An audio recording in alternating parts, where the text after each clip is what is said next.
Spill sini. Nah,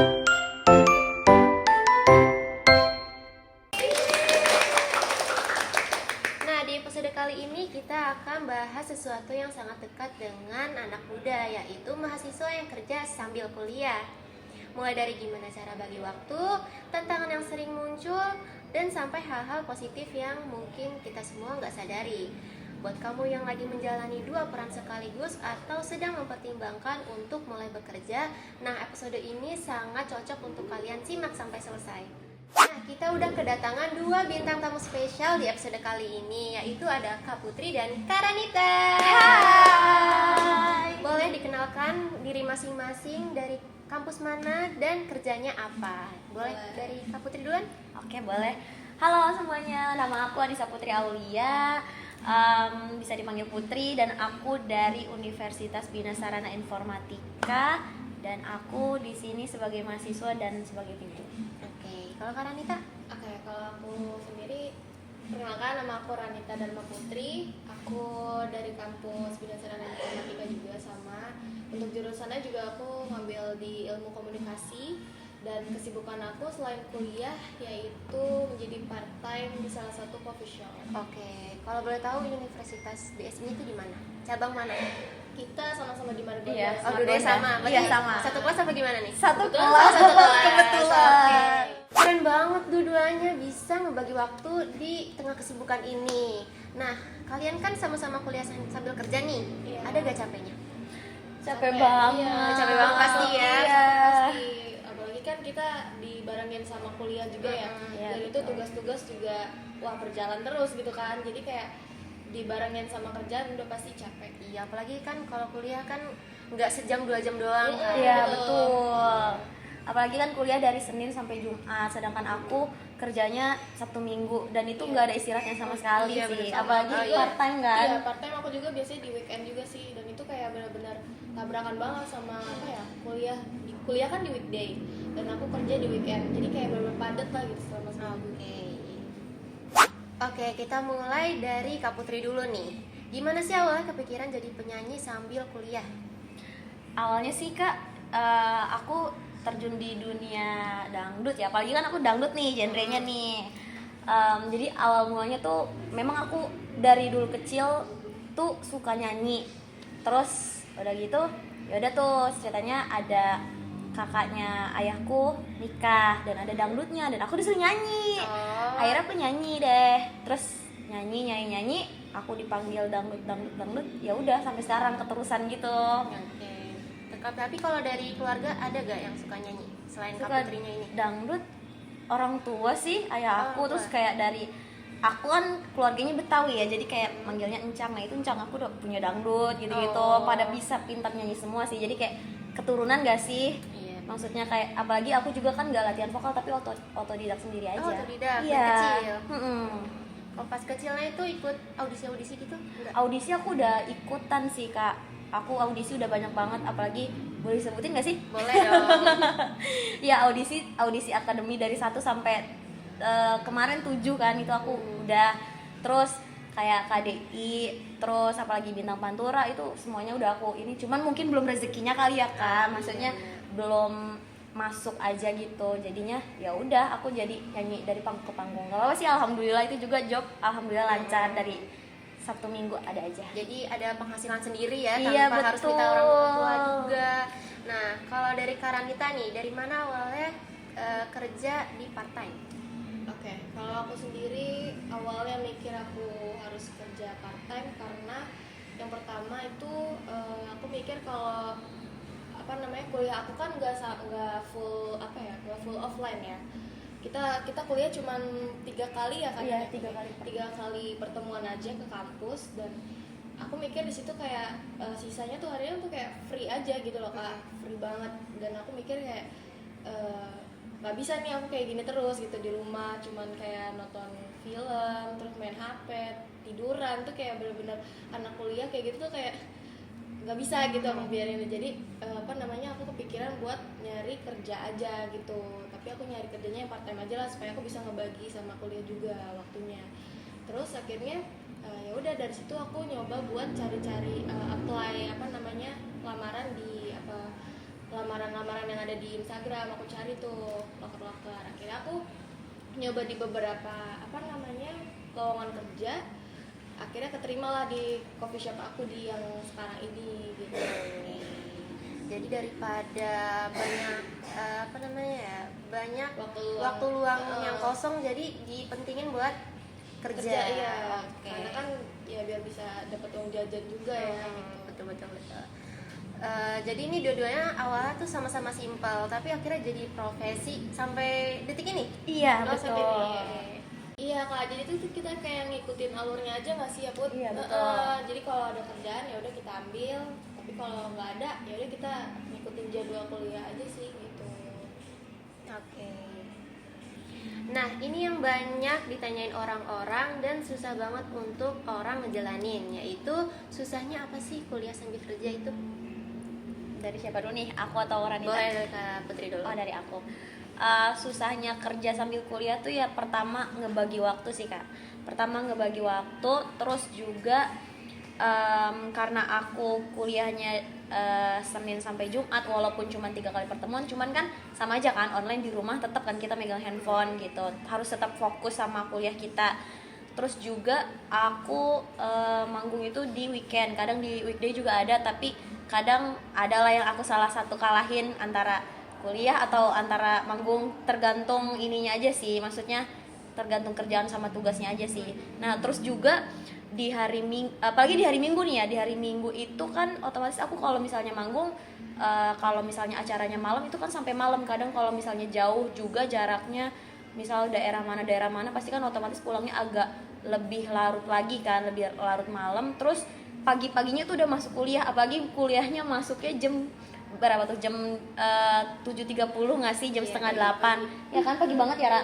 Jadi kita tuh kayak yang masih pagi, aduh udah masih ngantuk nih gitu, tapi harus banget mata harus tetap, maksudnya harus tetap ngampus, karena kan kalau telat sedikit, apalagi kita telatnya itu kan gak boleh lama kan, paling cuman dikasih berapa space gak sih, maksudnya berapa menit, 10 menit nggak sih maksimal? iya atau 10-15 menit gak sih, iya gitu. Dan ya itu sih masalahnya sih di situ sebenarnya, berat untuk ngebagi waktunya aja sih. Oke, berarti pernah nih ada jadwal yang bentrokan sama kuliah sama kerja? Ada banget Kak. Kadang kan apalagi aku kan ada event-event wedding gitu ya, atau acara-acara community atau apapun itu pasti ada di hari Rabu, Senin, Selasa, ataupun hari-hari lainnya. Bahkan kadang di malam Jumat pun ada kan. Kadang kita nggak tahu ya orang punya event itu di hari apa aja. Nah itu dia, kita nggak tahu. Jadi nggak cuma di weekend aja, di weekday juga aku ada. Oke, terus ada pernah kepikiran untuk berhenti gak? Kepikiran untuk berhenti sih ada sih ya Kak, pasti itu pasti ada.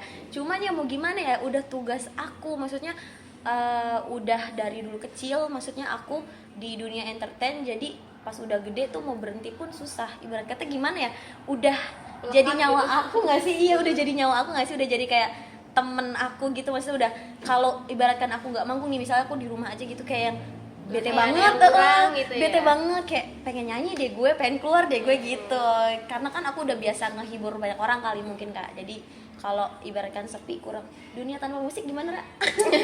Kurang seru gak sih? Nggak asik, Iya kan, nggak gak asik ya? asik. Oke. Iya. Oke, kalau dari Karanita nih? Oke, kalau dari aku beratnya ya sama sih, sama poin pertamanya susah di manage waktu ya, itu berat banget karena memang jadwalnya kita padat ya, selama seminggu tuh gak ada. Kalau aku pribadi aku benar-benar gak ada libur Kak gitu. Terus kalau yang kedua poin dari aku sih ngejaga kesehatan sih. Itu susah juga menurut aku, Iya, kayak seminggu tuh kita kan seminggu full kuliah gitu, terus kadang juga kuliah kan gak langsung pulang, tuh pasti ada kayak kerja kelompok, terus juga ada aja lah, kayak aku juga kan kebetulan ikut organisasi juga kan di kampus, jadi kayak bener-bener kadang pulang kampus juga harus pertemuan organisasi, itu bener-bener kayak padat, dan saking padatnya sampai bener-bener susah buat ngejaga kesehatan. Kadang suka drop, cuman harus tetap maksain besoknya harus masuk gitu kan. Itu poin keduanya. Poin ketiganya sih beratnya di apa ya, kalau awal-awal aku beratnya di mental sih. Mental aku masih kurang kuat lah gitu buat ngadepin semuanya gitu yang padat selama seminggu tuh, kayak kadang sampai pusing tuh bener-bener apa ya, bikin aku tuh stres. Pernah aku bener-bener stres banget Kak selama seminggu tuh, apa ya, ngebagi waktunya, karena nggak bisa ngebagi waktunya gitu sih. Apalagi dunia kerja sama dunia kuliah itu kan beda banget ya. Beda banget. Beda banget, dari lingkungannya, dari apa namanya, pertemanannya juga itu berbeda beda banget. Dan dunia kerja tuh ya jelas udah lebih kejam ya daripada dunia perkuliahan. Oke, berarti ini dua-duanya bukan capek fisik tapi mental juga capek ya. Capek sih. Apalagi penyanyi sih, kalau Iya. penyanyi juga wah itu mentalnya Itu betul banget sih. diobrak-abrik. Itu betul banget. Padahal aku ngerasain juga gitu, pernah aku juga manggung gitu. Oh, pernah. Pernah, aku nyanyi-nyanyi di kafe juga pernah. Dan itu beberapa kali memang ngerasain kayak dapat apa namanya, komenan-komenan negatif. Itu benar-benar kayak bikin mental ya drop juga. Oke. Nah, tiap perjalanan kan pasti ada momen manis dan pahitnya dong. Nah, ada gak momen itu yang kalian berdua alamin? Kalau aku pribadi sih ada pengalaman paling manis ya, berkesan gitu ya. Itu aku ada waktu itu aku manggung di salah satu kota, yaitu di Sulawesi Tenggara, di daerah Konawe Utara kalau nggak salah deh. Wow. Itu jauh banget, bener, emang jauh banget sih jujur. Aku waktu itu dari Jakarta aku naik pesawat transit kan 2 kali, transit di Makassar kalau nggak salah, aku lupa. Terus udah gitu kesananya lagi kan harus pakai pesawat lagi kan. Terus udah kayak gitu, dan itu manggungnya bener-bener menurut aku seru. Jadi aku tuh kayak adventure gitu loh Kak. Jadi kayak kan dijemput dari bandara sana kan.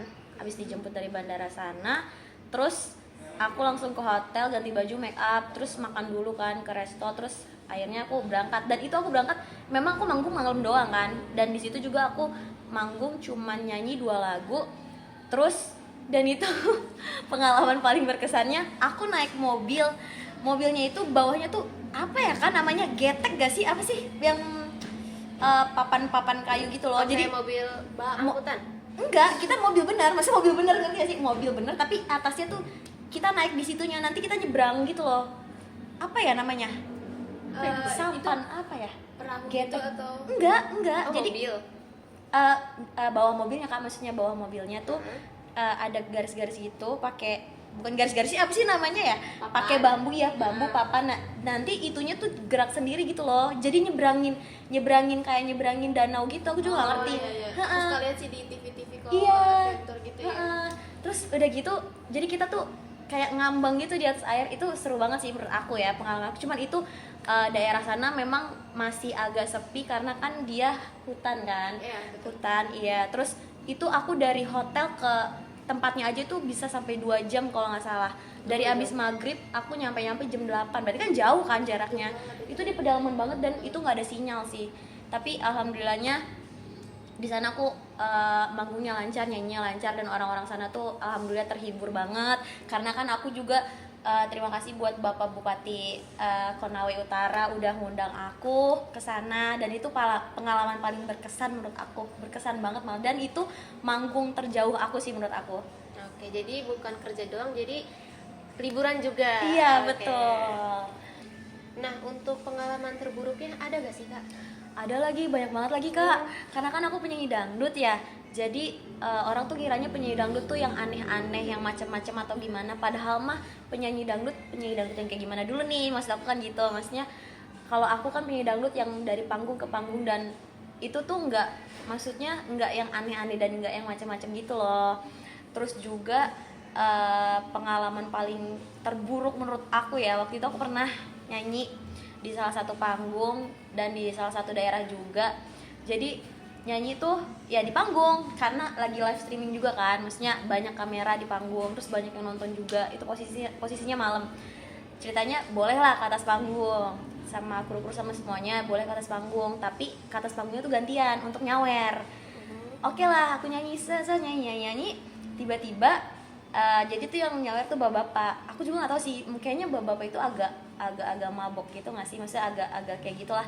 Terus iya serem banget kan. Terus aku nyanyi ya maklum lah, aku kan penyanyi dangdut ya, bajunya agak terbuka sedikit ya, agak ya seksi sedikit lah. Terus tiba-tiba nyanyi aku biasa kalau nyanyi itu agak jarak kan sama orang yang nyawer itu, tapi orangnya itu ngedeketin aku, dan aku kan pakai bajunya kan agak kayak gitu ya, agak kayak kemben gitu dalamnya gitu.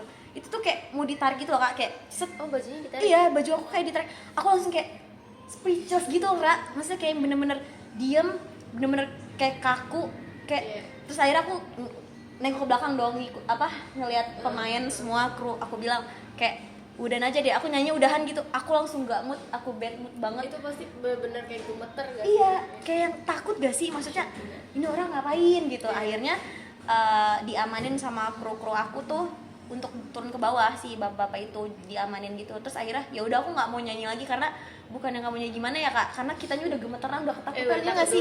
Iya, jadinya menurut aku itu sih pengalaman paling terburuk aku kalau di panggung-panggung. Biasanya kayak gitu sih Kak, gitu-gitu aja sih. Habis itu nggak dilanjutin lagi nyanyinya? Nyanyi dilanjutin tapi nunggu mood aku sih, karena kan yang lain juga tahu ya, maksudnya kayak abis gitu takut trauma nggak sih, maksudnya ya udah jadinya kayak diem dulu gitu. Oke, kalau dari Karanita nih, ada gak pengalaman yang berkesan? Berkesan ya, dari tadi tuh aku mikir karena apa ya, di dunia Fendi ya, sebenarnya dunia Fendi sama dunia entertain itu nggak beda jauh sih. Tekanan mentalnya yang paling utama tuh F&B itu benar-benar ya, yang pernah kerja pasti ngerasain banget komplainan, terus kayak ada aja komenan negatif atau apa dari customer gitu kan. Makanya dari aku mikir apa nih pengalaman terbaik aku, tapi pas aku pikir-pikir ada satu Kak. Iya, Jadi, boleh sih. ya aku spill ya. Jadi waktu itu aku ngasir kan, aku di bagian kasir. Pas aku ngasir, set datang dari pintu tuh. Aku ngeliat gini, kataku siapa ya tuh ya? Kayak nggak asing gitu kan, bukan mantan ya? Oh, bukan. Pas aku lihat begini, wow, kata aku itu idola aku di salah satu ajang pencarian bakat, kalau kakak tahu Indonesian Idol. Aku kan emang ngikutin banget Indonesian Idol, emang aku salah satu impian aku pengen banget ikut audisi itu. Dan dari season awal sampai season yang sekarang tuh aku ngikutin terus, dan itu salah satu idola aku datang masuk ke coffee shop itu, datang masuk dia berdua sih sama aku nggak tahu temennya atau asistennya masuk tuh, dan aku bagian kasir. Di situ aku bener-bener kayak Seneng banget. seneng dan speechless sih, kayak gemeter juga tangan aku, dan sampai aku tuh ngeblank. Jadi dia pesan nasi goreng kan, dia pesannya 2. Nah di situ aku inputnya tuh satu udah tuh kan. Tapi pas awal dia datang tuh aku sapa dulu yang pasti kan, aku sapa kayak gini, halo kayak Gia, aku bilang gitu kan. Itu sambil aku kayak deg-degan gitu Kak, deg-degan sama gemeter gitu, kayak Gia, aku bilang gitu kan. Aku pengen minta foto cuman kayak kayak aku nggak mau Malu-malu. gimana ya, kayak masih malu-malu gitu kan. Ya udah, aku mau mencoba profesional dulu gitu karena aku lagi kerja posisinya kan. Dan di situ akhirnya ya udah aku bilang kayak Gia, terus kata dia iya gitu. Terus habis itu ayo aku lihat kakak di Indonesian Idol gitu kan. Oh iya, kata dia gitu. Sudah habis itu dia pesan, aku input, udah dia duduk, dan yang nganterin makanannya juga, makanan dia tuh aku. Pas aku anter, dia langsung bilang gini, kan nasi gorengnya 1 ya gitu. Aku langsung kayak, emang kakak pesan berapa gitu. Terus kata dia, aku pesan 2 tadi. Ya ampun, di situ aku tuh kayak apa ya, aduh ini idola gue lagi kan. Kayak grogi nggak sih Ra? Itu bener-bener udah ngeblank banget, soalnya kayak apa ya, kaget gitu kan, bener-bener kaget gitu. Dan akhirnya aku bilang, ya ampun Kak, sorry banget ya gitu, nanti aku input ulang aja ya gitu, nanti untuk paymentnya kakak langsung ke depan aja ya, aku bilang gitu kan. Terus abis itu kayak Jika bilang dia baik banget, super baik banget. Dia bilang katanya, ya ampun nggak apa-apa Kak gitu, capek ya, kata dia gitu. Aku langsung di situ bener-bener pengen nangis sebenarnya, terharu banget sama idola aku digituin, kayak dia ngerti banget aku capek gitu. Terus kata dia, nggak apa-apa aku aja yang ke depan, nanti sekalian payment gitu kan. Ya udah, akhirnya dia payment ke depan. Itu menurut aku salah satu pengalaman manis aku sih, ketemu idola aku di tempat kerja gitu. Oke, kalau pengalaman terburuknya untuk Karanita nih? Pengalaman terburuk, bentar napas dulu Kak. Minum dulu nggak sih Ra? Iya, minum dulu. Habis lagi. Kalau pengalaman terburuk apa ya? Udah pasti banyak sih, tapi ya salah satunya aku pernah sampai benar-benar dikatain, sebenarnya sering sih ini dikatain fisik, lebih ke fisik. Itu sering banget dapat kata-kata fisik gitu. Yang paling parah waktu itu aku pernah nganter makanan sama minuman. aku antar kayak biasa, aku antar ini pak minumannya, ini pak makanannya sudah lengkap semua ya, aku bilang gitu kan. Terus abis itu udah aku antar, tiba-tiba dia nembak kata-kata gitu.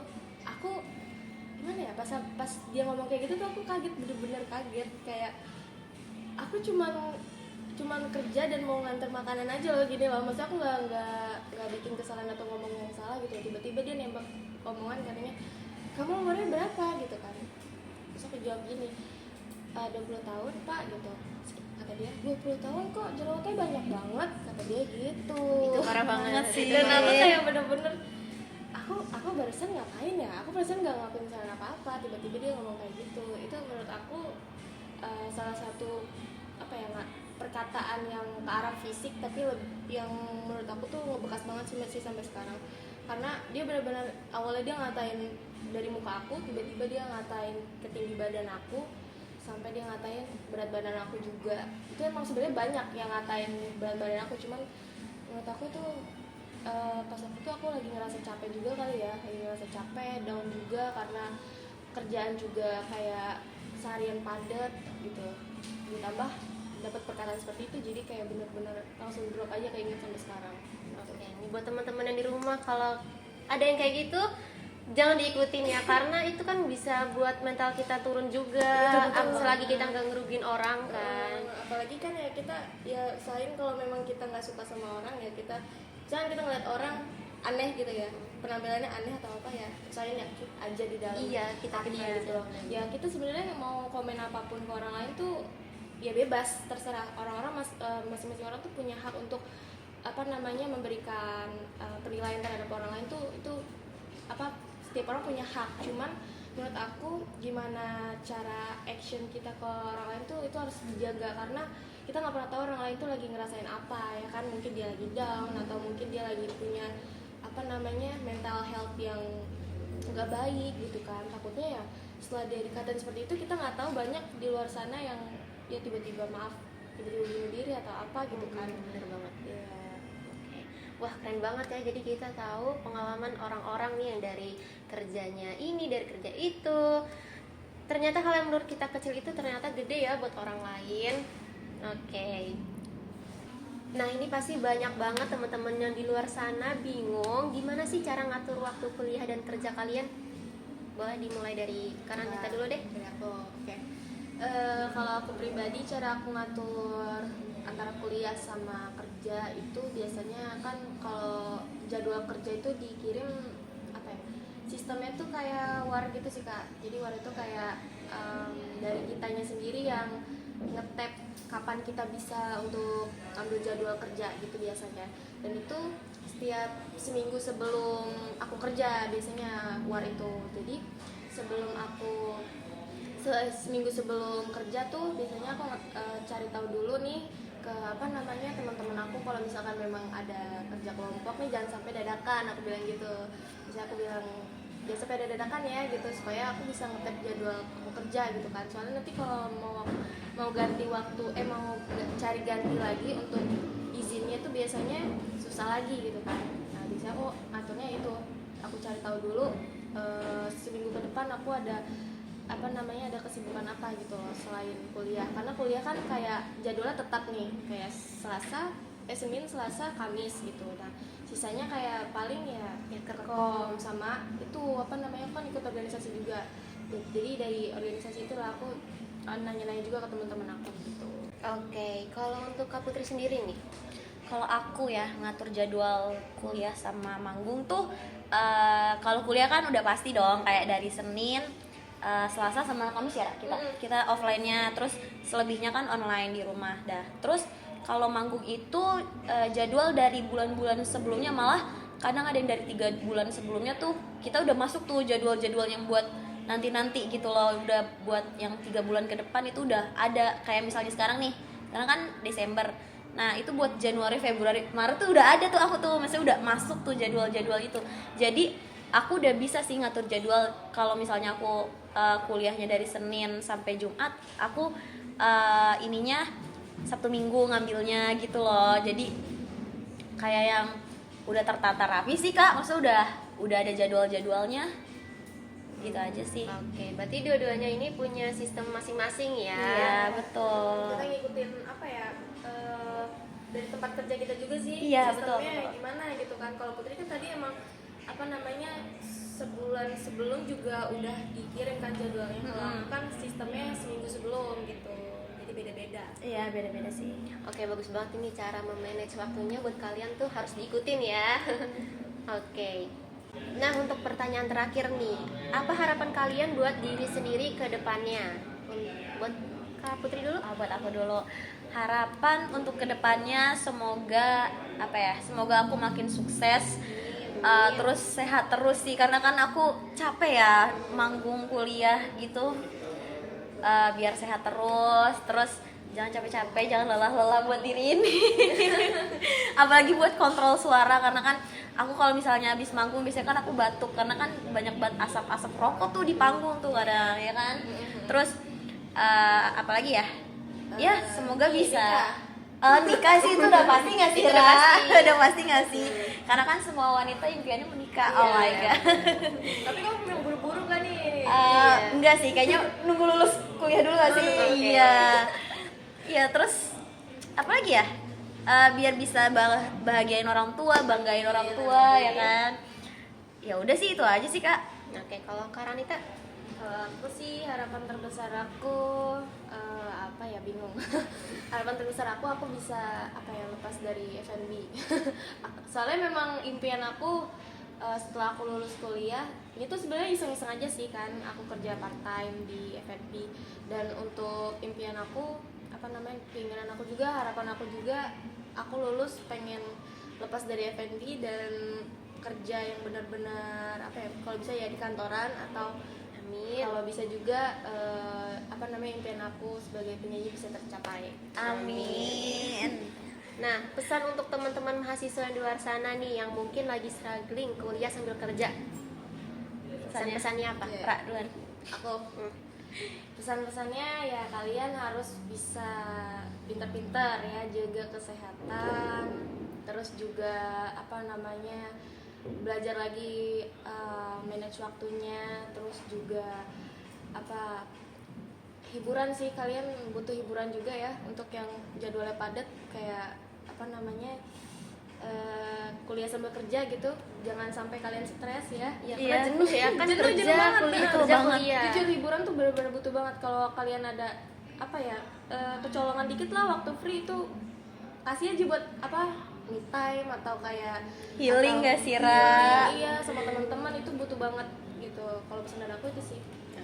Putri. Kalau pesan dari aku, bener kata Ranita sih, pertama jaga kesehatan, mental, fisik, itu udah pasti banget. Terus jangan lupa memanage waktu. Terus kalau bisa memanage uang juga sih kalau bisa ya. Iya nggak sih? bener-bener. Pertama, karena kan untuk bayar kuliah itu udah pasti dong, karena kan kita membantu orang tua kan, biar Ya, nggak karena- ngeberatin. Betul, karena nggak semuanya juga apa namanya, mahasiswa-mahasiswa di sana yang kuliah sambil kerja, nggak semuanya duit kuliahnya itu di cover sama orang tua kan. Iya betul Iya, banget jadi sih. manage uang juga perlu. Iya, manage uang, karena kita untuk kedepannya nggak sih, kayak untuk kebutuhan kita, apalagi kan kuliah kita butuh banget apa ya, mengeluarkan uang untuk kayak kerja, Kerkom lah, iya ya. kerja kelompok kan, apalagi kita kayak banyak untuk ngeprint kayak gitu. Kadang patungan segala macam. Iya betul. Keluar duit juga. Jadi harus bisa pintar-pintar nabung nggak sih? Maksudnya sisihin lah uang kalian. Maksudnya Iya, kalau benar. kalau kerja part time kayak gitu sih. Oke, tapi ada nih satu yang paling penting, kelewatan nih. Jangan malu. Iya, Ya, betul biasanya banget kan, sih. iya, kalau kerja, kalau misalnya malu-malu nggak bakal bisa ngejalanin kan. Iya, Iya, nggak bisa betul. enjoy juga Iya. sih. Percaya diri tuh ya, pokoknya buat kalian yang adik-adik nih, misalkan masih kayak di SMA atau kayak misalkan masih mau lulus, usahain terbukalah gitu. Setelah lulus, diri kalian harus lebih terbuka. Betul. Oke, ini pesan dari Kak Putri sama Kak Renata udah bagus banget. Jadi buat kalian yang di rumah yang nonton video ini, jangan lupa diterapin, nggak boleh malu, apalagi kesehatannya itu nomor 1. Sampai ketemu di episode selanjutnya. Tetap semangat dan makasih buat Kak Ranita dan Kak Putri yang udah sempat hadir di episode kali ini. Sampai ketemu di Spill Sini episode berikutnya. Stay real, stay inspired. Bye-bye. Bye.